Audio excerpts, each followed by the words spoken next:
Hello and welcome everybody. On behalf of the American Federation of Teachers, I'd like to welcome you to today's webinar, After Charlottesville, How Uncomfortable Conversations Can Overcome Hate. My name is Kelly Booth and I'm the Manager of Resources and Dissemination for the American Federation of Teachers. And I oversee the American Federation of Teachers Share My Lesson website. We are proud to have you guys here joining us today. You're joining over 1.3 million educators who are part of our Share My Lesson community, who have provided over 400,000 resources for teachers, aligned pre-K through 12th grade in every subject area, and they're all free. So thank you for being part of our community. Before we begin, I want to cover a couple housekeeping items. First, we want this webinar to be interactive and engaging. At the bottom of your audience console are multiple widgets that we will use throughout the webinar to interact with you. These include the group chat, which I see is very, very active right now. Thank you for that. If you haven't done so already, please go ahead and open up that group chat box and tell us where you are joining us from. And also, it'd be helpful to hear, what are you hoping to get out of this webinar tonight? We're also going to be doing a lot of Q&A. There's going to be a lot of time for you to actually interview the Washington Post reporter, Eli, so thank you. This is your chance to ask the questions and put him in the hot seat.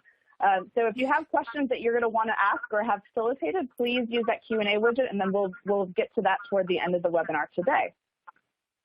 We also will do several different poll questions today. I'm gonna pop up and ask one question just right now so we can test out those poll questions. That should pop up above your screen with the question of, where are you joining us from? I'm intentionally putting that up right now because I know a number of you are here to get professional development credit.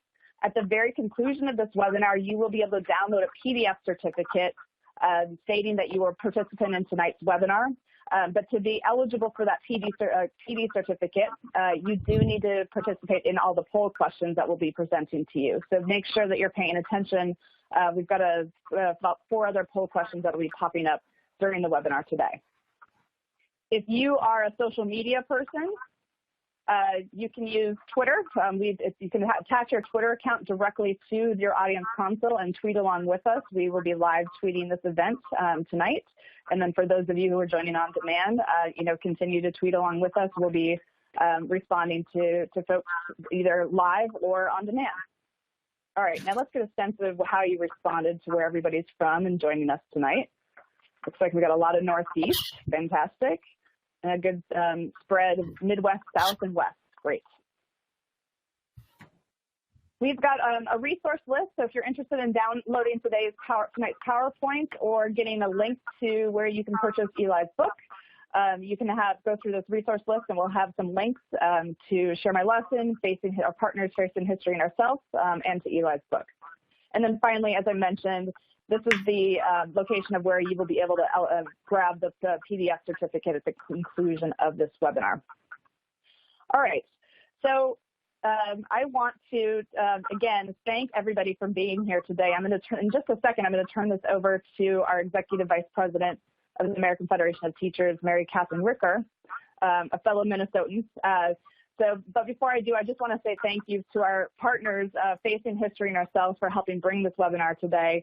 We have Steve Becton, Director of Equity and Inclusion with Facing History and Ourselves, Laura Tavares, Senior Associate for Staff Development with Facing History and Ourselves, and of course, our VIP this evening, Eli Saslow, author, Pulitzer Prize winner, staff writer with the Washington Post, and who has a book that just came out last week, Rising Out of Hatred, The Awakening of a Former White Nationalist.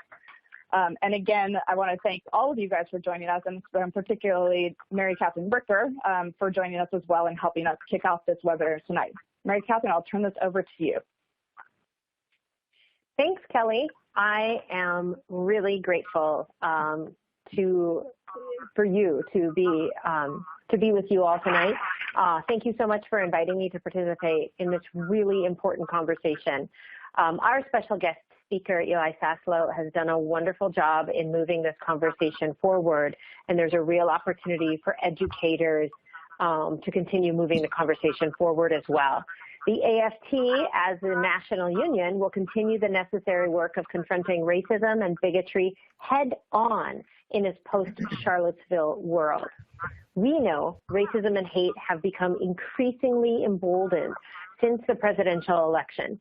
We are surrounded by reminders that the United States has failed to reckon with the prejudice that is part of our history.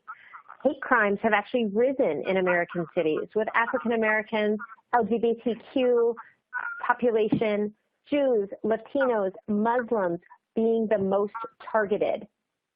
A palpable spike occurred around the 2016 elections when Donald Trump flooded the airwaves with talk of Muslim bans, calling Mexican immigrants animals, and exaggerated crimes committed by people of color.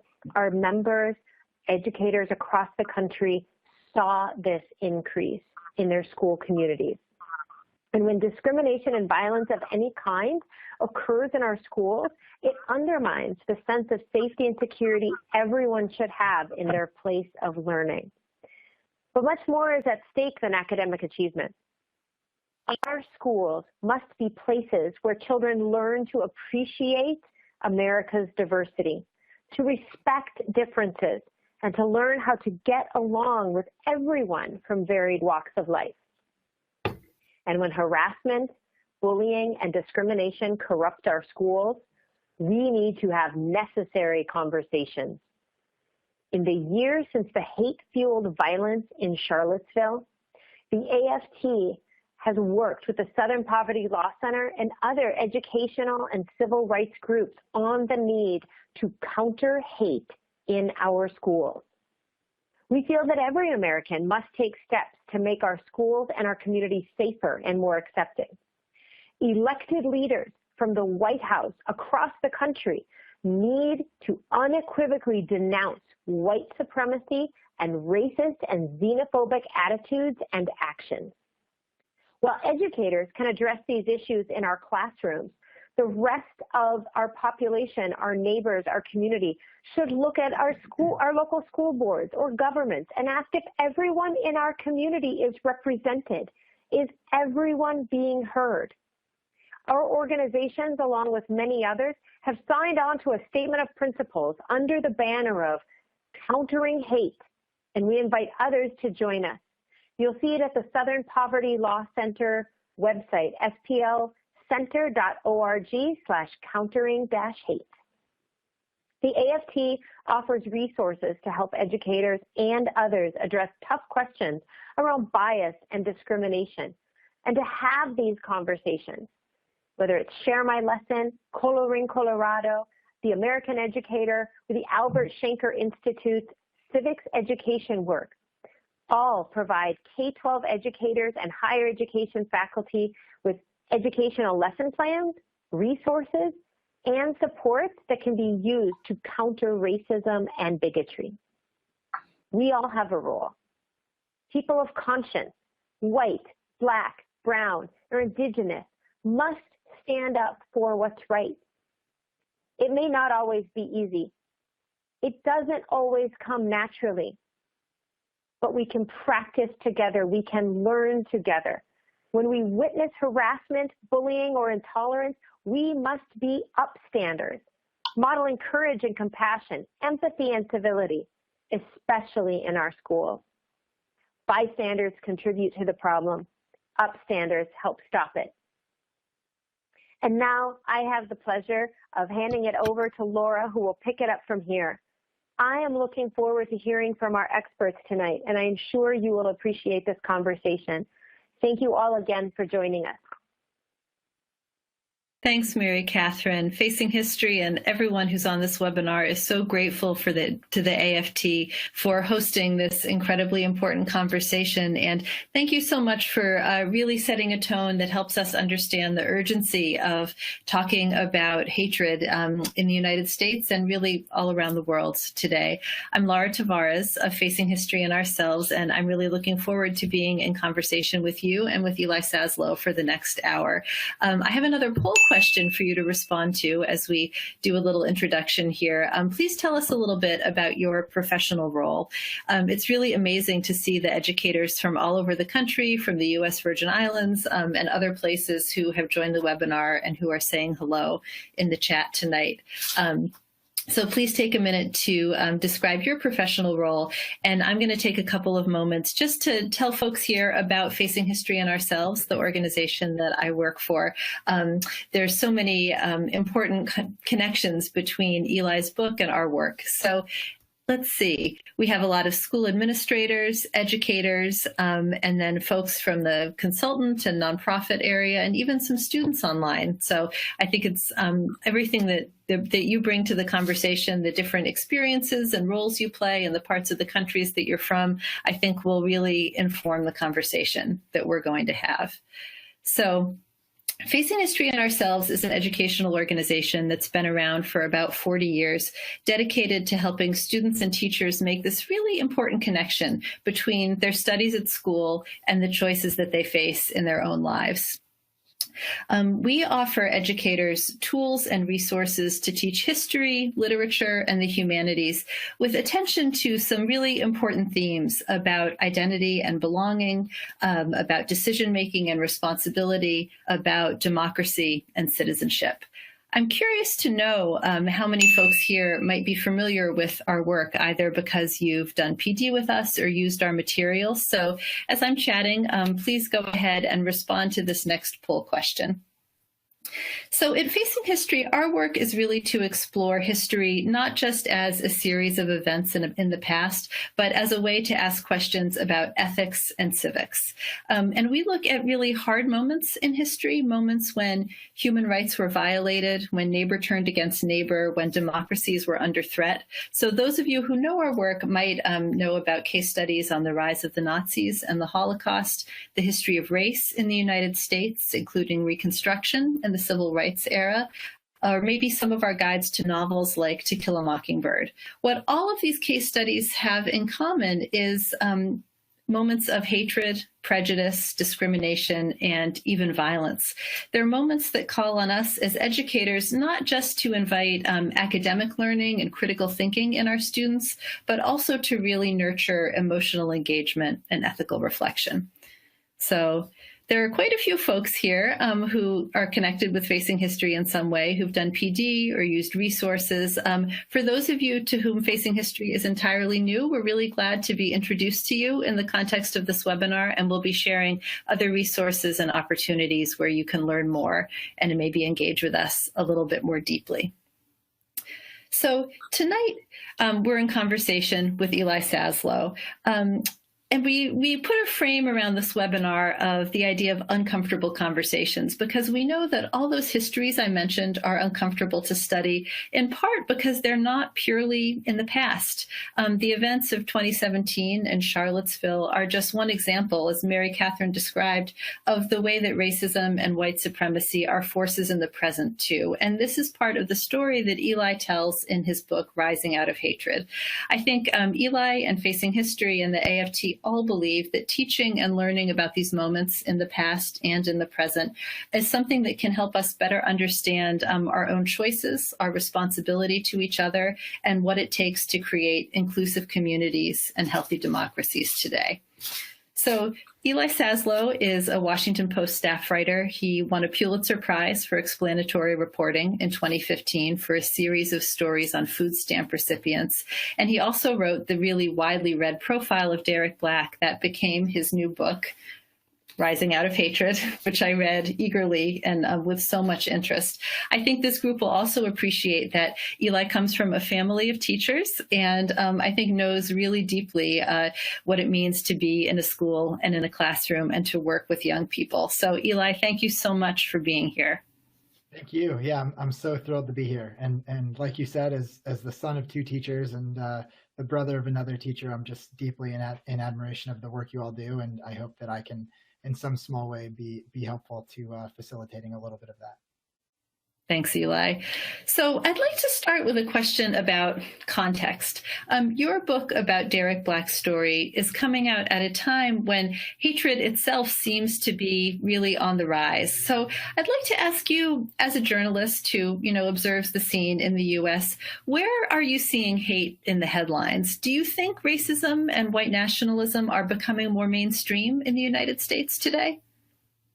Unfortunately, yes. I mean, I think it's comforting sometimes to think about white nationalism or white supremacy as a fringe group of extremists, but that's unfortunately not the case. And one of the reasons that Derek, who this book is about, was so dangerously effective when he was a white nationalist, is he helped sort of try to sanitize the language of white nationalism from its really violent past, and then hoping that it would reach a bigger audience. And I think we see polls consistently now that show almost a third of white people believe that they experience more discrimination than people of color or Jews, which is factually incorrect by every possible measure that we have.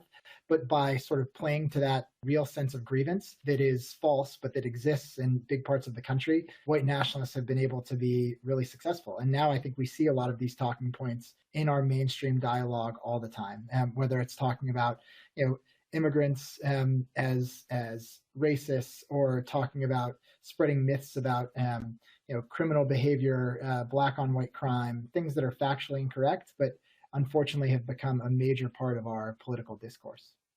Oh, thanks, Eli. And some participants are saying they would appreciate it if you could speak up a little bit. Some people can hear you fine, but I will speak more loudly. Thanks, Eli. And I guess a follow-up question, about what you described might be if you could help us understand, there's this term white nationalism, which we're seeing more and more in the news. And then, a lot of teachers and history teachers maybe have taught about white supremacy. Can you help us understand the distinction between those two things? Of course. It can be sort of a confusing issue because on one hand, white nationalists have really mainstreamed this language in part by cleaning up the way they refer to themselves. So this group has gone from identifying sort of as the KKK to white power, to white pride, to white supremacy, to white nationalists. I think the reason that it's important to sort of talk about it as white nationalism and not white supremacy is because white nationalism, I think, effectively refers to a pretty small group of people who are actively pursuing an ideology that believes that races should be separated into different homelands. White supremacy, unfortunately, is something that is really embedded in large parts of the United States now as we know it. It's part of our country's founding, and unfortunately, it's still part of our penal system, parts of almost everything. So I think it's important to distinguish white nationalists from white supremacy because white supremacy is, we're all walking around in it all the time. Thank you. And I actually have a poll question for our listeners out there about this context of, current events related to hatred and bigotry. So please take a moment as Eli and I are chatting to respond to this question. Do you feel like you know how to address current events related to hatred and bigotry in your classroom? And if you answer yes, go ahead in the chat and tell us a little bit about how you do that.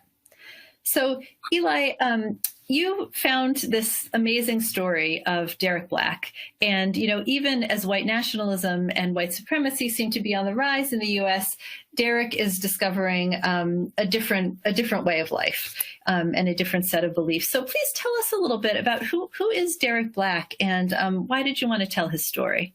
Sure. I think it's helpful for context to say that I found Derek Black. I learned about him because I was writing about Dylann Roof, who had committed the hate crime murder of 9 people at a historically black church in Charleston, South Carolina. I was writing about Dylann Roof for the Washington Post. He had spent time on a website called Stormfront, which I knew about a little bit, but I'd never been to before. So I went on Stormfront trying to understand what Dylann Roof had been learning and reading about before he committed this terrible, terrible crime. Stormfront, for context, is the largest hate website in the world. It's begun to it has more competition now, unfortunately, from the Daily Stormer and some other sites. But for 20 plus years, it was sort of the epicenter of racial hatred on the internet, translated into 5 or 6 languages. It has its own dating website. It's a gigantic online community. Derek's father, Don Black, who had previously been the head of the KKK in the United States for 9 years, started Stormfront. Derek's godfather is David Duke, his father's best friend. And Don Black and David Duke had raised Derek to further their cause. And he had been, because Derek is really brilliantly smart, sort of a savant when it comes to languages, spoke 4 languages by the time he was 19. He had done a huge amount of work to change the language of this movement to make it more effective messaging to parts of white America. So Derek, by the time he was 20, had been elected to local office in Florida, had a daily radio show on the air on a mainstream station in Florida, was the keynote speaker at a lot of these white nationalist conferences, was really rising to the forefront of this thing. And so you tell the story of how Derek goes to college after having, done a lot of his, despite incredibly educated, but really self-educated. Right. Talk to us about what happened when Derek arrives at this small, really quite progressive liberal arts college. What influence did that have on him? Yeah, I think one of the things that's important here and maybe instructive is that Derek's life before college had been lived really within the insular confines of this ideology. He didn't meet people outside of it very often. He grew up in West Palm Beach, Florida, which is a pretty diverse place, but he was homeschooled. His parents had pulled him out of the schools, and he spent a lot of his time traveling around the South with his father, speaking at these conferences. So really, when he went to college was the first time he began to encounter people and build personal relationships with people who were the victims of his prejudices. And it was also the first time that he began to see widely what another group of people, his peers, thought of these awful ideas that he was repeating again and again. He chose this college, New College of Florida, because it's the best school and the cheapest school in Florida. What Derek didn't really know is that it's also a very far left school. I think even if Derek had known that, he wouldn't have cared because nobody thought there was any chance that he was ever going to change his mind. He was one of the most prominent white nationalists in the world. Nonetheless, when he got to this college, he very quickly realized that if people knew who he was, he would be ostracized and his campus life would be miserable. So Derek didn't tell anybody about his white nationalist background or his white nationalist present, really, when he arrived at the college. He would, for the first 6 months, he would sort of go out in the mornings before his classmates had woken up. He would go to a quiet place on campus and call into his radio show and rail against the multicultural takeover of the United States. And then he would go back to his dorm and he would befriend all of these people who walked by. It wasn't until the second semester that Derek was at college when another student on campus was researching the rise of extremist groups, spending time on the SPLC website, and in looking at the pictures of the biggest extremists in the country, suddenly saw the picture of somebody he sat next to in banking class at college. And that really is the key moment that began first a huge debate on campus about what do we do about this? How can we confront this kind of hate speech, and how can we possibly achieve some kind of change? And also, that outing at the college when Derek was outed is the thing that also began his transformation, which took place over the next 2 years. And that transformation seems to have had so many different routes. And I would love to hear you talk a little bit about some of the relationships that were so transformative for Derek, some of the other experiences and encounters he had with people pushing back against his ideas, and how slowly he began to disavow this world that he had grown up in. Sure. I think one of the lessons to me from reporting on this is that there are a lot of different ways to engage and to try to confront and change people's minds about things. So at New College, this happened in a few ways. I mean, the first thing that happened is a group of students decided that they wanted to protest Derek. They wanted to shut down the school in protest of these ideas. They encouraged other students to avoid Derek, not to talk to him. And this was hugely effective. Derek was sort of out a little bit from campus. I think it did make him reconcile with how awful his ideology was. And also, when some students began to reach out to him, it made their outreach much more effective because Derek had no connections left in this place. So the first two students who reached out to Derek were two Jewish students who knew him from early on in his freshman year. Their names are Matthew and Moshe.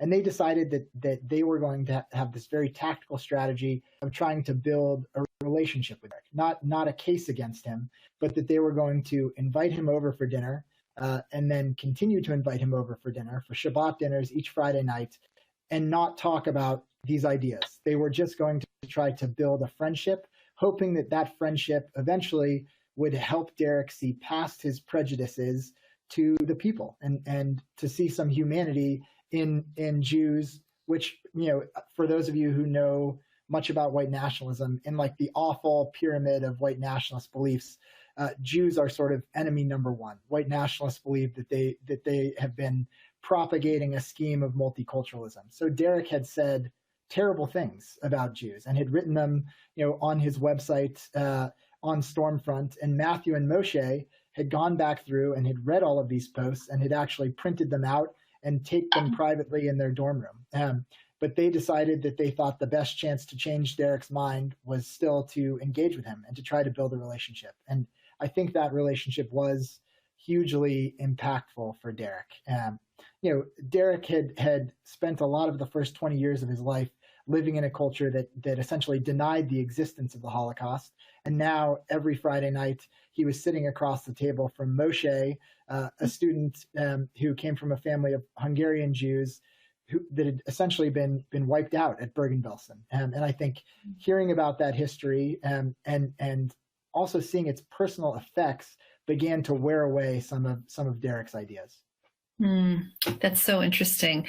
I'd like to take a moment now just to show the results of the poll. It's interesting that about 35% of our teachers feel like they do know how to address events related to hatred and bigotry, but a majority say they don't know how. And so I hope, in this conversation with Eli and also in some of the amazing thoughts that have been shared in the chat blocks, you'll get some additional ideas about how to confront these issues. I'd love to hear you talk a little bit, Eli, about what some of the implications of this story might be for teachers. Most teachers have groups of students in their class who may have a very wide range of opinions, probably not kids quite in the special role that that Derek, was in with his, family background and ideology. But we know that there's a lot of, latent prejudice out there. A lot of kids in classrooms who might feel vulnerable. Are there any implications from the story that you reported that might give some insight to teachers and school leaders? Yeah, I think one of them that I hope is helpful, because I think it's something that's foundational in good classroom relationships, is that the people who made the biggest impact on Derek's thinking, other than those who protested and confronted his beliefs, sort of from a distance, which was impactful also. But the people who really began to thaw away at his ideas were people who managed to build relationships with him that were about more than just ideology. So for instance, one woman on this campus, her name is Allison. She, over the course of months, began to ask Derek questions about what he thought and why he thought things. And she even at one point takes the extreme act of sort of going undercover with him to a conference in the woods of Tennessee to hear more about white nationalism, because she wants to understand what they think so that she can then begin debating him on the facts. And once she does begin debating him on the facts, and it's comforting to note that all of the facts are on the side of the anti-racist, white nationalists essentially have world history and racial science entirely wrong. But Derek would have dismissed that if he didn't have a relationship with Allison where he trusted her. He believed that she cared about him as a full person in some ways. And so when she started sending him emails sort of saying, all this IQ science that you're spreading, all these ideas about racial difference, they're factually wrong, Derek opened the emails because they were coming from somebody that he trusted and that he knew. Similarly with Matthew and Moshe, it took months, if not years, for those relationships to have a big transformative effect. And I think the only reason they had an effect is because they were well-rounded relationships. So, in a classroom, I think where, you're spending over the course of a year a lot of time with students, and students are spending a lot of time with each other. I think that there's enough mutual trust built into those relationships sometimes to be able to have conversations about difficult topics where that's not the only thing that you're talking about, but the conversations exist in sort of within the context of a relationship that engenders a lot of trust. That's interesting. I actually have a poll question for folks who are listening to respond to. How do you feel about having those kinds of difficult or uncomfortable conversations in your classroom? Please go ahead and respond to the poll and maybe share a little bit in the chat about why you answered the way you did.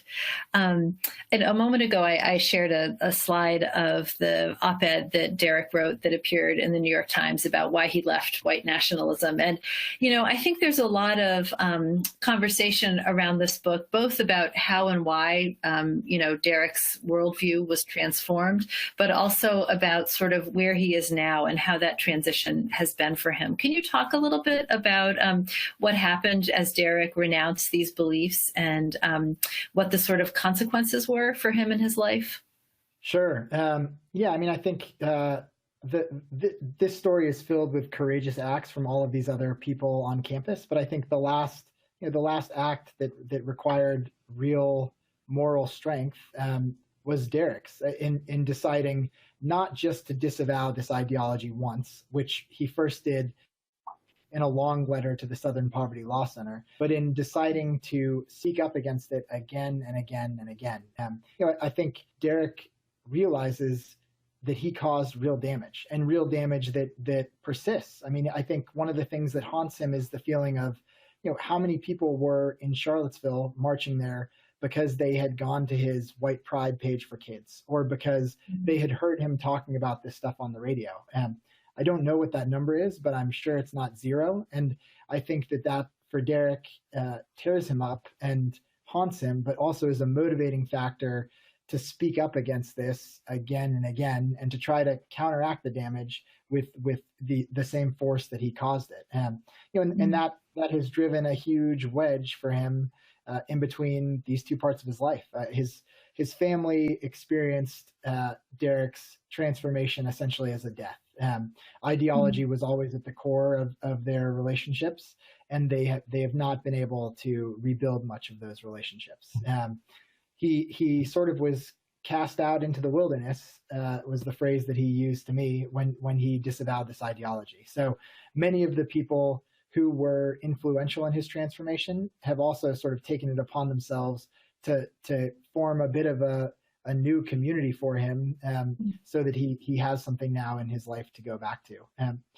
The one other thing that I guess I would say, or that comes to me now in terms of like classroom uses and ways to think about this, is the facts of race and history in the United States were a foundational piece of Derek's transformation.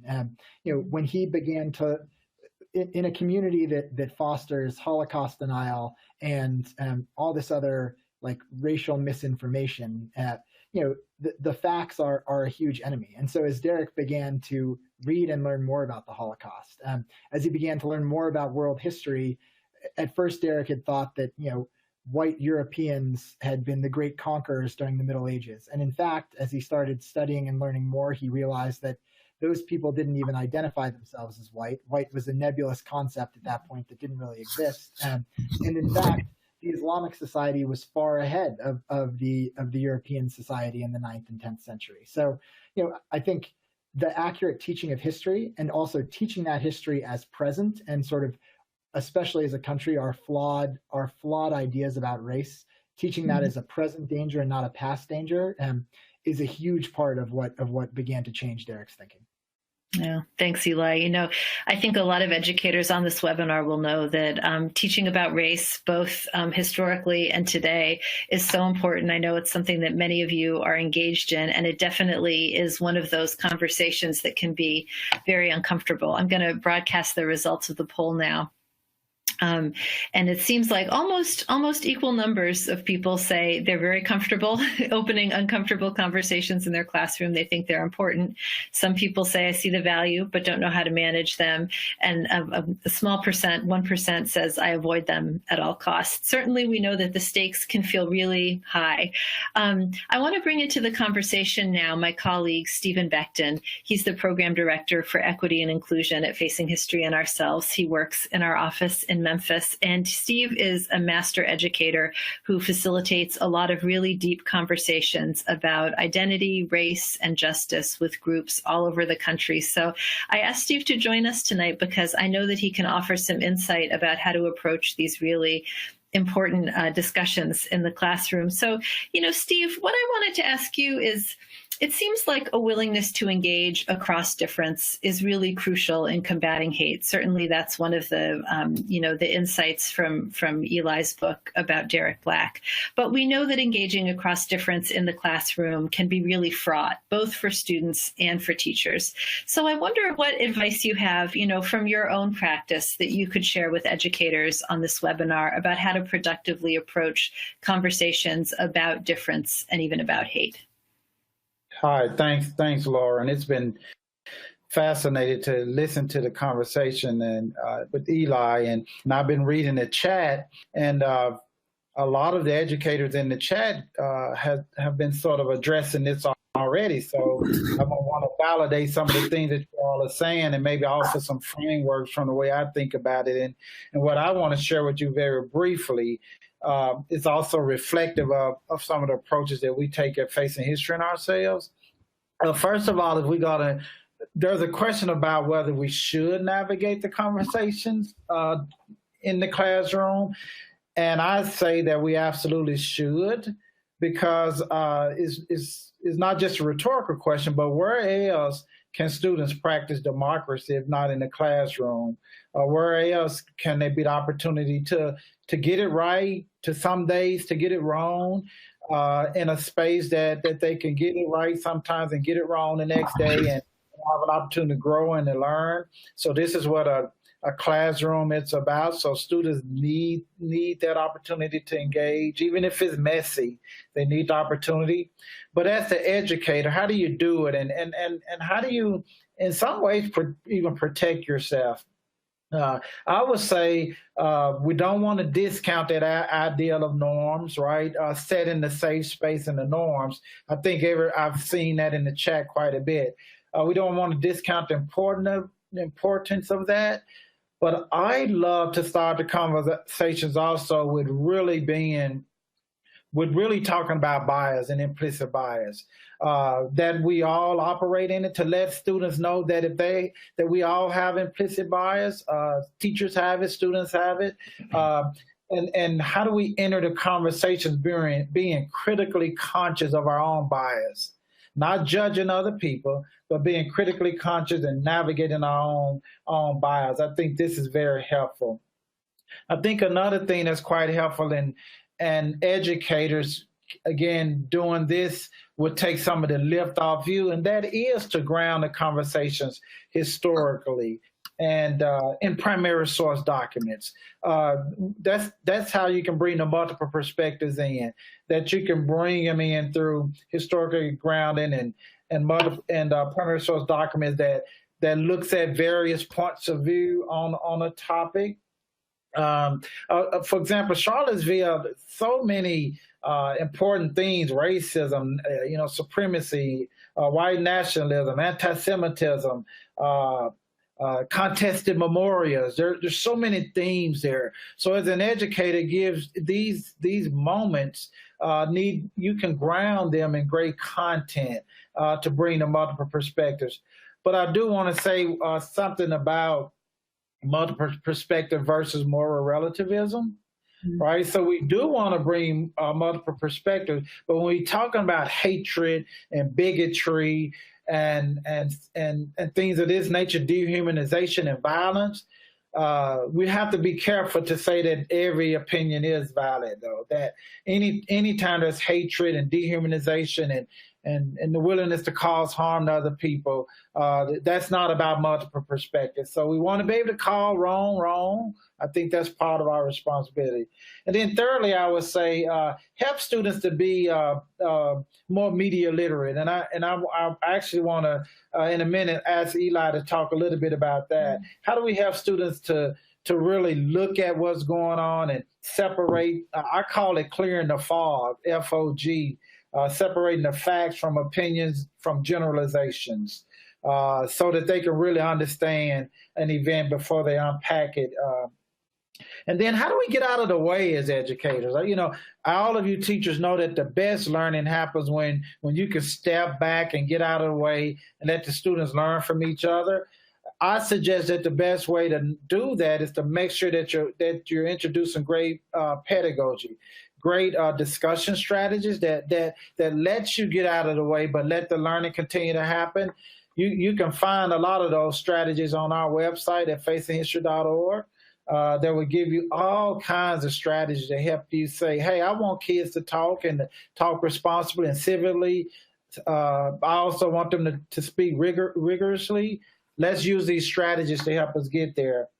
And then the last thing I would say is, what do you want to leave your students? We want to bring them safely in this conversation, but we want to take them safely out of conversations too. We don't want the bell to ring and they're in the middle of Charlottesville, or the bell to sound and they're in the middle of a lynching or talking about something like that. So how do we take students safely out? And I would say by making sure that when they're leaving the conversation, that they're leaving with a sense of agency. Not cynical, not, Brian Stevenson, one of my heroes, said we always have to guard our hope, right? And we always have to let students have hope when they lead a conversation, a sense of agency. And teaching around topics like this, I know you all will agree with this. This is social justice. It's not just delivering facts and talking about an event. This is social justice. So the big question we want to leave kids with is, what can they do to make the world safer, saner, more inclusive, and so that we can look back years from now and say things like Charlottesville are so much in our past. So those are some of my reflections. And Eli, I would love to kick it back to you to talk about that both the importance of historical understanding and that media literacy piece, the fact that our students are getting information from so many unreliable sources. How do we as educators navigate that challenge? And as Eli's thinking about that, if I can just interject, we're going to, in a moment, have the opportunity for all of you to ask questions as well. And so please use that Q&A widget at the bottom of your screen. That's where you can type in a question, and then I can pass it on to Eli. But first, Eli, please, I'd love to hear your response to what Steve raised. Sure. Well, first of all, Steve, I really appreciated all of those thoughts. And particularly, I think the importance of acknowledging all of our implicit biases, and instead of talking about like race, sometimes in the way that we as a country have fallen into talking about things like not seeing color or which are just factually incorrect. I think that it's really important to acknowledge the biases that we all have and the biases that are systematically built into what this country is in order to foster honest conversations about this stuff. The media literacy and frankly, just building critical thinking with young students is something that I think about all of the time as a writer for the Washington Post, because I think now many students don't have the ability to challenge sort of their own ideas by finding sources outside what's coming into their Facebook feeds or their Instagram feeds.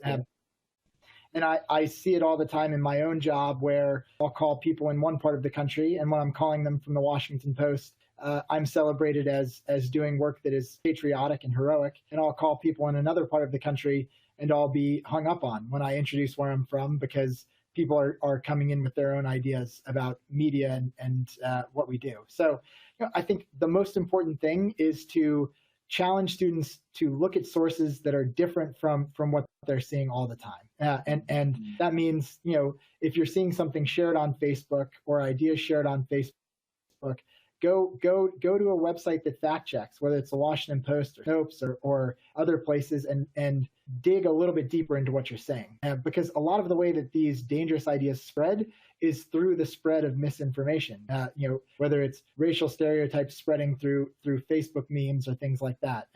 So I think teaching students the power of going to reported sources, historical or present, that do real fact checking is crucial in this kind of work. Great. Thanks, Eli.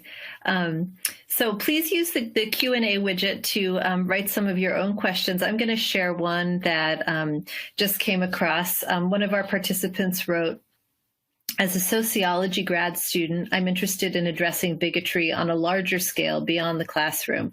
What are some strategies that Eli would suggest based on his experience with Mr. Black that we might explore on a community level to achieve that sustained exposure to others, to humanize them and chip away at bigotry?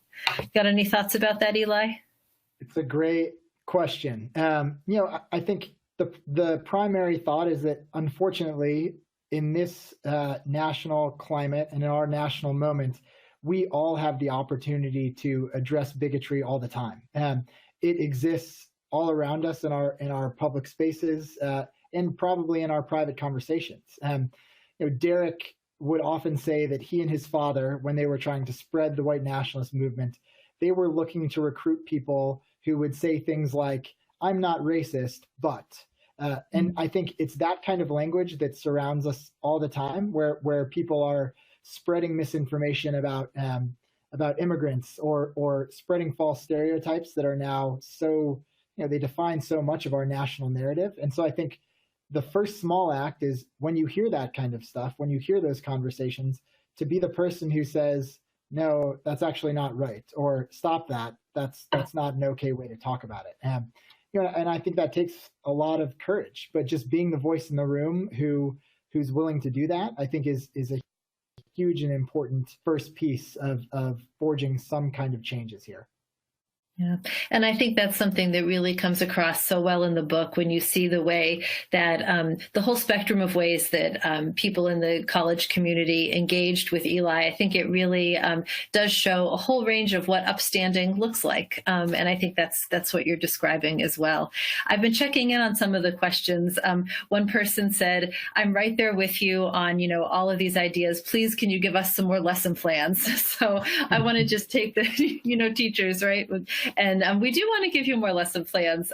As a couple other questions are coming in, I want to take a chance just to share a couple of resources from Facing History that you can download in the resources panel and also find online. One is a guide about how to foster civil discourse and navigate difficult classroom conversations. It includes more incredibly thoughtful wisdom from Steve Becton, which I saw a lot of you appreciating in the chat. So that might be something that's useful for you. And we also have a brand new page on our Facing History website about teaching current events in your classroom. It includes teaching ideas related to media literacy, how you decide which current events to cover and how to approach them. And then at least every other week, new teaching ideas that are pretty easy lift to deal with all different kinds of current events related to these themes about identity, belonging, democracy, and civic life. We had one about Take a Knee a few weeks ago that I think provokes some really interesting classroom conversations. We have one coming out tomorrow about the Rohingya genocide that's happening in Myanmar. So there's a range of both local and global issues, including many that touch on these themes of race and nationhood in the United States. So I hope that'll be a resource that will be helpful for you. So let me share a couple other questions that folks have asked. So there's a few questions out there that I think might be for both Eli or Steve about this sort of political climate and how that influences the classroom. One teacher said, how can public school teachers fight for inclusion and anti-racism in schools without being dismissed by colleagues and administrators as left-wing or too political? And then another similar question was, oh, where did it go? What happens when you're called a leftist for pointing out false stereotypes or inaccurate perceptions? I wonder if either of you have any thoughts about how educators can navigate the sort of politically charged nature of so many of these conversations. Yeah, I can say something first, and then Steve, I'd love to hear your thoughts too. But I guess my hope is that inclusion and anti-racism are not political ideas. That those are not conservative or liberal ideas. And if they are, I guess I feel like if you're an educator and you are called a leftist for teaching human decency and inclusion, then the person who's in the wrong is the person who's accusing you of being a leftist. I mean, these are crucial ideas to everybody in our world. And just in the examples of the people in the book, Matthew Stevenson, the person who first invited Derek over to Shabbat dinner, is a very conservative Republican. But no matter what his politics are, he believes in humanity and in decency, and that it's important to treat all people with kindness and with empathy. So I think if we get to the point where those ideas are political, and I know it feels like we're getting close to that, then we need to be courageous enough to talk about them, even if it's politically divisive. Thanks, Eli. I would echo all that Eli said, and I would like to add just one thing to that, and that is modeling, and sort of being willing to listen. I like when somebody said, if somebody call you leftist, just thank them, right? But also modeling listening. I don't mean listening to hatred and bigotry, but I mean listening to people that legitimately just see something different from you, and that you're showing a willingness to come to the table and see them as humans and not make generalizations, even from quote unquote the left. I push back when I hear people say, for things like all Trump supporters are racist. I push back because you don't know that. And anytime we start a sentence with all, we're probably going to be wrong. And we just sort of don't invite a conversation when we do that. So I believe that there are people that are conservative that are willing to talk and listen. But when those people feel like that they're being under attack for being conservative, frankly, they get defensive, and we don't have civil dialogue. We have gridlock. So I think even those of us who consider ourselves more progressive, to consider ourselves more inclusive and more liberal, we too have to practice listening, even if we're on the right side of things, we have to listen. So I think that's just good modeling, and I think people well-meaning people will listen back, I think. And I think, too, that speaks so much to the importance of nurturing relationships in the classroom, totally apart from all of these heavy issues and conversations. When Eli brought that up earlier, that was so important. I think that web of relationships and trust that teachers can create from, like, right now, the very beginning of the school year, is something that will make it easier to approach some of these conversations, which can be so hard. So I think we have time for one more question. And I want to go to something that Facing History and Ourselves almost always ends our sequence of study with, which is the idea of agency and participation. So a teacher asked, given our limited time in the classroom, how can we encourage a sense of agency after bringing up some of these topics? So I invite either of you to offer some thoughts about that question. Yeah, I think I can go first again. I mean, I think that it's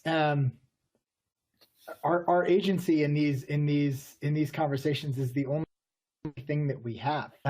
Unfortunately, these problems in our country right now are not going to fix themselves.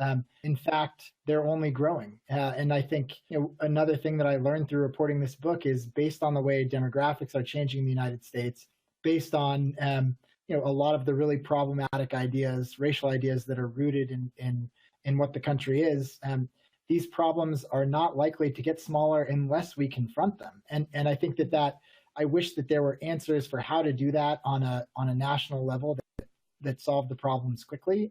But the truth is that I think the way a lot of these problems get solved is like person by person, confronting these ideas, thinking about them ourselves, and then having conversations with the people in our lives that over time are hopefully transformative. That's, I think we need to encourage agency because it is crucially important to fighting back against some of this really scary ideology. The stakes are too high for us not to, to have people really invested in trying to figure our way out of this. Thanks, Eli. Yeah, and I would just quickly add, what if we ask students to think structurally but act individually, right? So we know that the problems around all these isms are big historical structural problems, like our systems are broken, right? And our systems actually need reconstructing. They were constructed on a narrative that privileges some people over others. And that narrative was intentionally constructed in a way. So we have to deconstruct that larger narrative, but that's so daunting and that takes time. But we can act individually, think structurally, but act individually. So whether kids are in the kindergarten or at the university level, every day they see microaggressions. Every day they see small acts of injustice, small acts of people not being kind to each other. So they can act right there in their sphere, in their small groups. When they hear a friend or somebody in a group shout or say something that's bigotry, that they have the courage to turn to a friend, not to an enemy, but turn to a friend and say, that's wrong. And so this is where they get their agency in their daily lives, in those small moments, as they try to understand larger structural change that needs to happen.